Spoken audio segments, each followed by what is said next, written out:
I see so many people who show up for their disability exams completely unprepared, and it's a real shame because they've reduced their chances of getting their application approved. In this video, I'm going to tell you how to be well prepared for a disability exam. Hello, I'm John Foster, and I'm a medical doctor who does Social Security disability exams. I've done over 1,500 of them, and the topic of today is preparing for your disability exam. As usual, everything I say reflects my own opinions based on my own experience and study, and not the opinions of the Social Security Administration or any other body. Now, the first thing, when you're scheduled for a disability exam, Social Security will send you a letter with about 5 pages. You'd be amazed how many people I see who never even read the letter. You should read the letter completely. It has crucial information for your exam. The letter will include the time and the place for your exam. It's likely that you've never been to the exam location before. It's very important that you know exactly how to get there and to recognize the building when you see it. If you're not sure, I would recommend making a practice run the week before your exam is scheduled. Then you won't wind up in a pickle like the person I saw last Saturday who couldn't find the office and showed up 50 minutes late. I do exams every 30 minutes and I'm usually on time. This person might have been turned away except for the fact that there was a no-show and we were able to fit him in that spot. So please know where the exam is being held and show up at least 15 minutes early. Half an hour is better. Next, in the letter, you're told to bring a photo ID. That's very important. Unlike a presidential election, a photo ID is required for a Social Security disability exam. It also tells you to bring your medications. If you have a list, that's great. If not, just toss your medications in a bag and bring them with you. We don't need your vitamins and supplements, just your prescription medications. The last day I did disability exams, I had 2 people who didn't bring their medication. I suspect they didn't read their letters either. And the next thing is, don't bring your medical records. Doctors doing disability exams don't look at medical records during the scheduled exam. They look at medical records before the day of the exam. If you bring your records, it's really not a problem. Just understand that the doctor will not be looking at them. Now, what if in between the time you applied for disability and the time of your exam, you got some important records? Say you saw a specialist or you had an MRI of your back if you're claiming disability for back problems. Well, then please send those additional records into Social Security. It will really help your claim.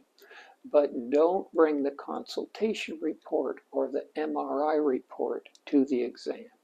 Mail copies to Social Security. The next thing is photographs. They can help or they can be a problem. Photographs can be very helpful if you have a condition that comes and goes. Say you have a rash that's present sometimes, but sometimes it goes away. Or say one of your knees tend to swell up, but it doesn't always remain swollen.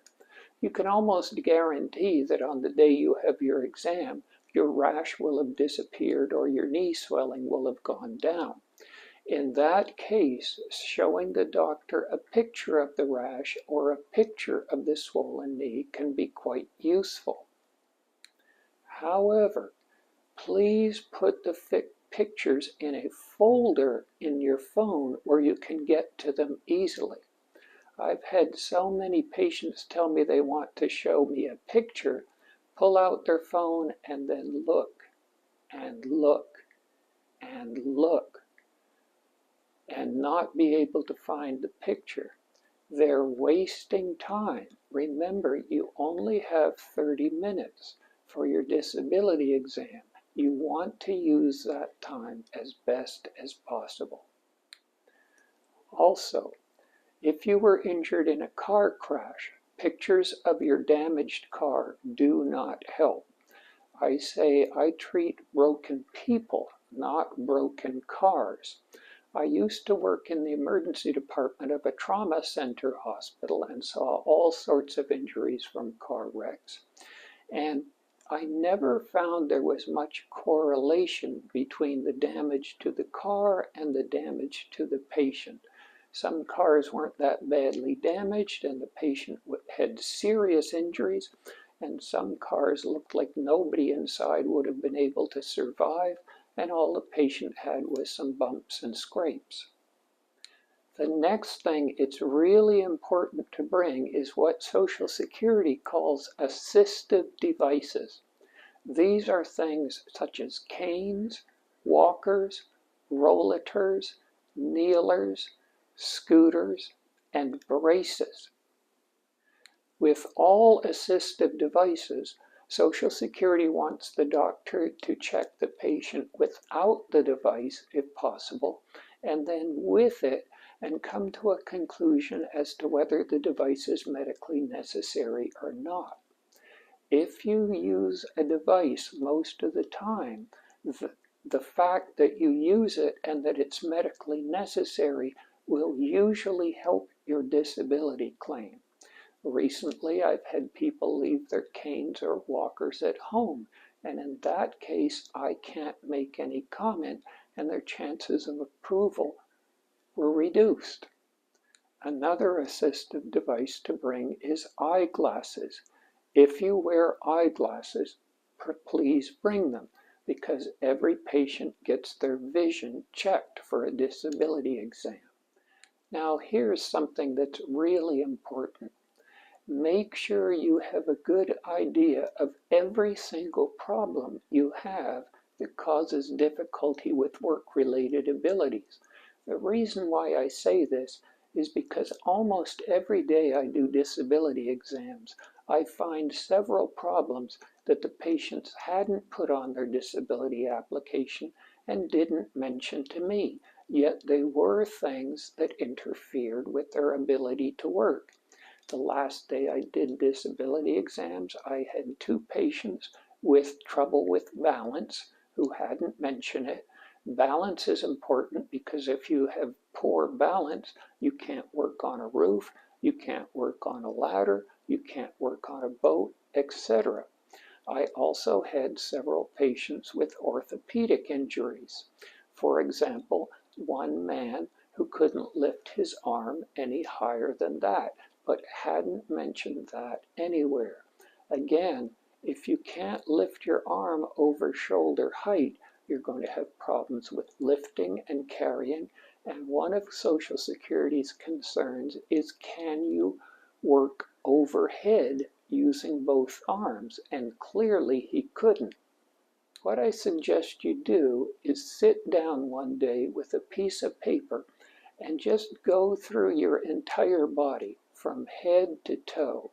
Think about your head, eyes, ears, nose, mouth, and throat, your neck, your upper and lower back, your chest, breathing, and heart, your stomach and digestive system, your kidneys, bladder, and urinary system, and your arms and legs and hands and feet. Make a note of any issue you've got with any of those systems that interferes with your ability to work. Here's another very important issue that a patient didn't bring up until I asked. It's what doctors call incontinence, and there are 2 types, urinary and fecal. Incontinence means that you've lost control. So urinary incontinence means that you can't control your urine. You wet yourself while you're awake. Fecal incontinence means you can't control your bowel movements. You soil yourself when you're awake. Some patients have frequent diarrhea and fecal incontinence. I had a patient the last time I did Social Security exams who was soiling themselves 3 or 4 times a day. Now, Social Security wants to know if you can work in an average job, which means 8 hours a day, 2 15-minute breaks, one in the morning, one in the afternoon, and a half-hour break for lunch. If you're having to rush to the bathroom 6 or 7 or 8 times a day, it's going to be very hard for you to hold such a job. So incontinence is crucial. Now, I told you to make a list, but I have mixed feelings about patients who bring lists to the exam. About a half to a third of the exam is assessing the patient's mind, their ability to think, communicate, and remember. If a patient pulls out a binder or a folder of papers at the beginning of the exam and starts reading things off, I can't really assess their mind. What I would suggest is that you make a brief note of each problem. At first, try to tell the doctor about all the issues without the notes, and then when you're done, just go through the note to make sure you hit on everything. And finally, a word about credibility. Most patients that I see for disability exams are honest in what they tell me and what they do during the exam. But there are a significant minority of patients who are simply exaggerating or pretending. And as a disability exam doctor, it's my duty to identify those people. Keep in mind that if I discover that a person is exaggerating or pretending about one thing, I'm going to be skeptical of everything they've told me and have done. So be as honest as possible. The last day I did disability exams, I had 2 young men, each of whom told me that they basically couldn't do any physical activity because of severe pain in muscles and bones and joints all over their body. Yet it was obvious to me that they lifted weights on a regular basis. There were also several other indications that they weren't being truthful that I won't go into here. Your best chance of a successful disability exam that will increase your chances of your application being approved is to be as honest and straightforward as possible. Well, I hope this has been helpful, and as always, remember, if it happens, it's possible.